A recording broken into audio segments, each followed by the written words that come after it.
Hello, my friends. Welcome to One More Step to Wellness. I'm your friend and host, Juliet, and I am grateful that you're here.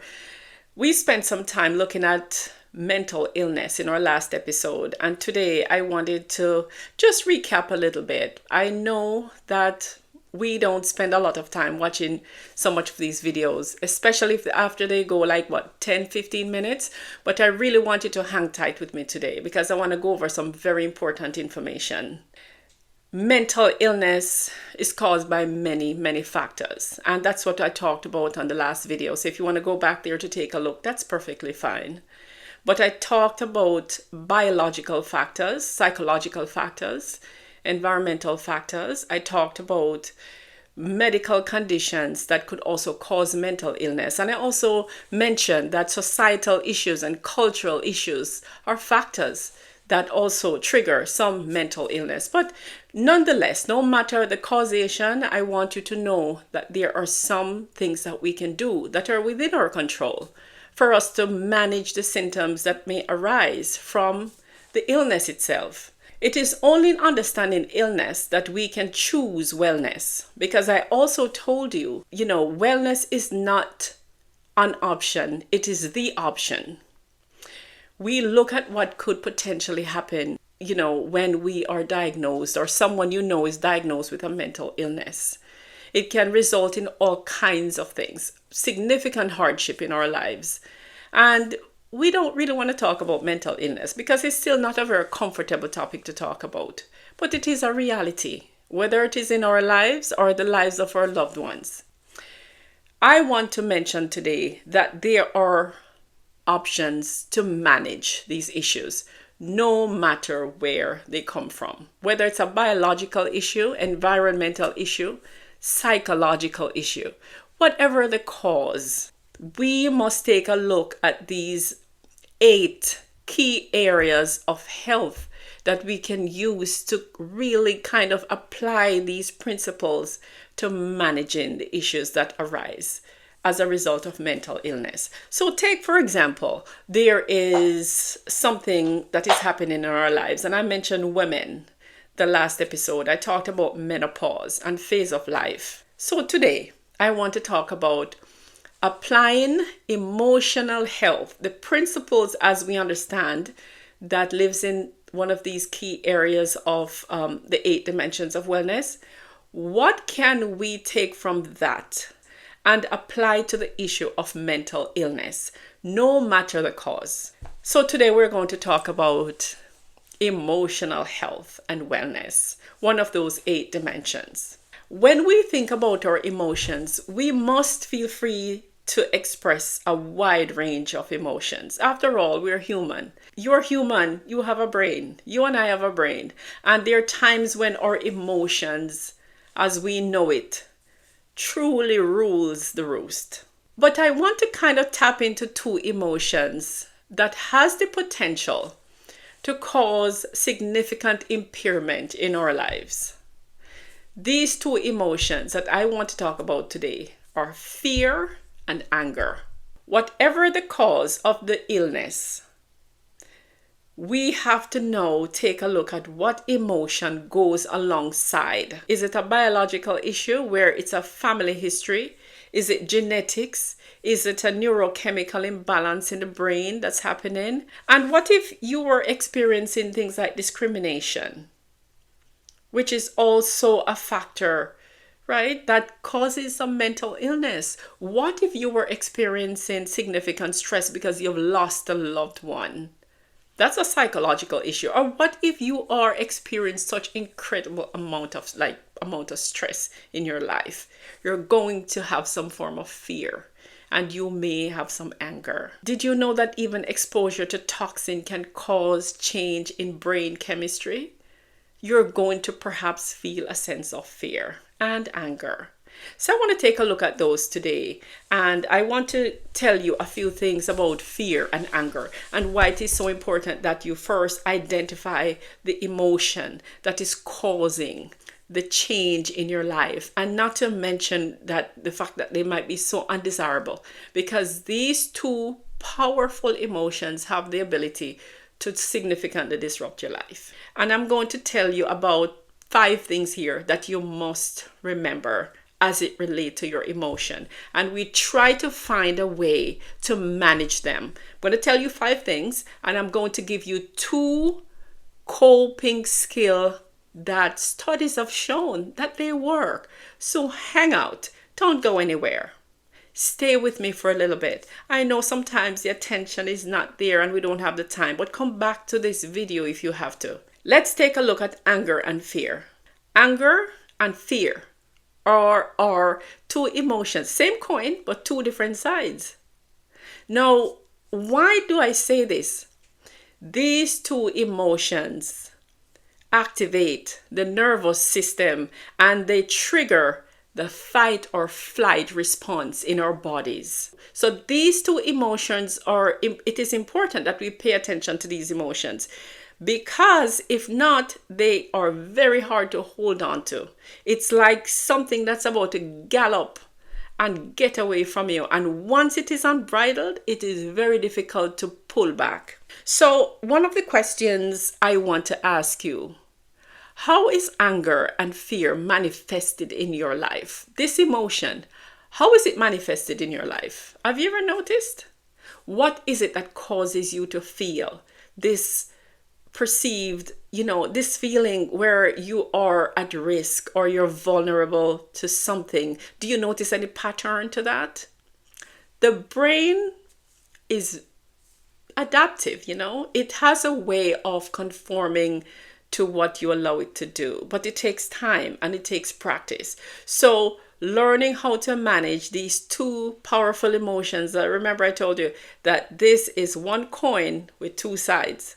Some categories of anger that I want to tell you about. I'm not sure you know what they are, but here are 4 types of anger, and the people who do not ventilate anger correctly are categorized in one of 4 mismanaged anger types. So there are 4 different types of mismanaged anger types, and one, a somaticizer, and I'm going to tell you what that is. The other one is called a self-punisher. The other one is called an exploder, and the other one is an underhander. And I'm going to tell you what those 4 types are, right? Because it is important that you know what those are. You see that somatizer kind of anger?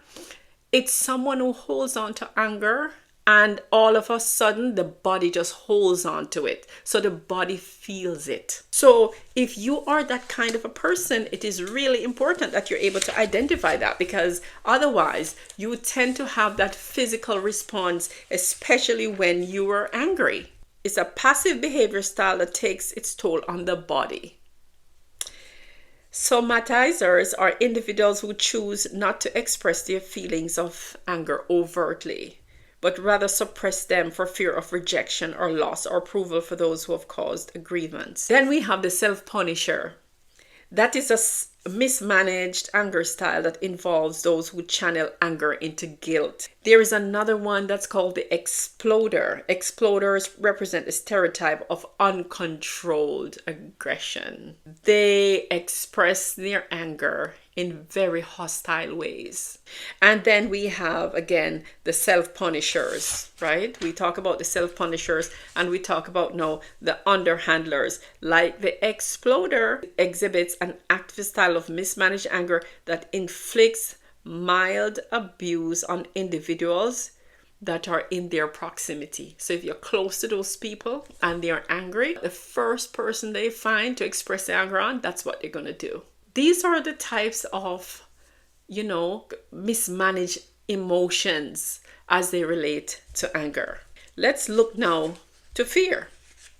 But before we do that, I want to tell you about some creative strategies that we can use to manage anger. 1, know your anger style. If you're someone who has an emotion of anger, you have to know your style. Are you someone who's an exploder? Are you a self-punisher? Are you an underhander? What kind of a person are you as it relates to anger? How do you treat anger? Learn to monitor your anger. Learn to outthink your anger. Get comfortable with all your feelings and learn to express them constructively. Plan ahead. some situations can be foreseen as potential anger provocations. So you want to be able to stay ahead of that. Develop realistic expectations of yourself and others as well. Now, learn problem solving techniques, because this will always be that crutch for you, especially when you need them most, because you would have practiced them long enough to know that they have come through for you before. So when you get angry, you know what to do at that time. Turn complaints into requests. In other words, there are some folks who are very pessimistic and they complain about everything. But complaining is a sign of victimization. So when you're frustrated with a coworker or a family member, just rework the problem into a request, Just approach it in a way that is productive and empowering, not on the negative side of things. And also, last but not least, forgiveness. Forgiveness is very important. It's a really, really healthy way to manage anger. Let's just take a look at fear. There are all different kinds of fear. And so we emotionally get caught up with these kind of feelings, and it is very overwhelming. Again, anything can trigger fear. And with that, I told you earlier that fear activates the fight or flight response. So when we become fearful, when your mind is racing, it is very hard to pull it back if you have not practiced long enough to keep it to hold on to it and manage some of these fears that we have. And I'm going to look at some basic fears today. If you have a spirit of fear, and again, we're thinking about this lives in mental illness, and no matter what's causing the issue, you're going to have some of these symptoms of fear. And some of these symptoms are like fear of failure, right? What if there's a neurochemical imbalance or something that's going on in the brain, right? And there are also some conditions like attention deficit hyperactivity disorder or ADHD, right? We have different subtypes. We also have anxiety, generalized anxiety. We have illness anxiety. We have test-taking anxiety. Those things are not deliberate. It just depends on what's going on, what's causing the problem. Well, fear of failure is real. But I used, again, the example of, you taking a test. That's a real fear. And especially after you've studied long enough, you realize you're just not making the grade. That also leads to things like fear of rejection. When we look at some of these cultural and societal factors, we see today where that's a real fear, just your gender issues, sexuality issues, you run the potential of being, have a problem with finding housing, safe housing, to be accepted on your job. That's a real fear. And mental illness, could result because of these ongoing sustained patterns of fear and the exposure to these conditions that evokes this kind of fear and trigger your fear. Fear of the unknown. We live in a time now when there's just so much happening around us and we just don't know what could happen. The fear of the unknown is a real fear. It can really be paralyzing, overwhelming, paralyzing. There's a sense of insecurity, and if left untreated, if it's not addressed, it could potentially get worse. Fear of death falls into the domain of useful fears when danger is present and survival is jeopardized. Some people face the reality of death every day, depending on what you do for a living sometimes, or when you find yourselves into a position where your life could potentially be at risk, you will experience paralyzing, incapacitating fear. There is also the psychological factor that causes mental illness, where folks experience unresolved grief, significant stress. Death is always a part of their daily life. Then we develop feelings of just a fear of everything, the fear of heights, which is the agoraphobia. It's just all kind of phobic conditions, especially when we are exposed again to sometimes what may have happened to friends or family, and we start to align some of those fears to ourselves. So that is the nature of fear. Let's take a look at fear of isolation. It's the fear of being left alone. We know that the COVID pandemic, when it showed up, we kind of realized that a lot of folks got disconnected from their friends and loved ones. And, when we enter this world, we show up and we have moms and dads and families, and we watch our friends and families leave us and they die, and life changes, whether we have moved away or life just changes in general on so many different levels. And the fear of isolation is real. No one wants to die leaving their spouse, and we don't want our children to leave home. There's empty nesting and all that kind of stuff that happens in our everyday life. So fear is a part of our human landscape. It's not hard for us to see today that fear is now woven into the thread of our life. With physical and medical conditions, when you receive a diagnosis, for example, of an illness where you have no control. With that being said, though, we must recognize that the result of some of these, of mental illness as it relates to, again, we talked about emotions. Emotions live within the illness, the realm of illness. So we must find ways now to stay well. I mentioned that wellness is not an option, it is the option. How do we manage these two very powerful emotions, as I've just outlined? I mentioned earlier that anger has, many faces to it. Depending on what kind of person you are, you will exhibit the feelings and emotions of anger in a different way from another person. But you have to know yourself. You have to look at who you are. How does this emotion manifest in your life? And what about fear? What is your relationship with fear? Several strategies, including both coping and relaxation techniques, work very well to manage both fear and anger.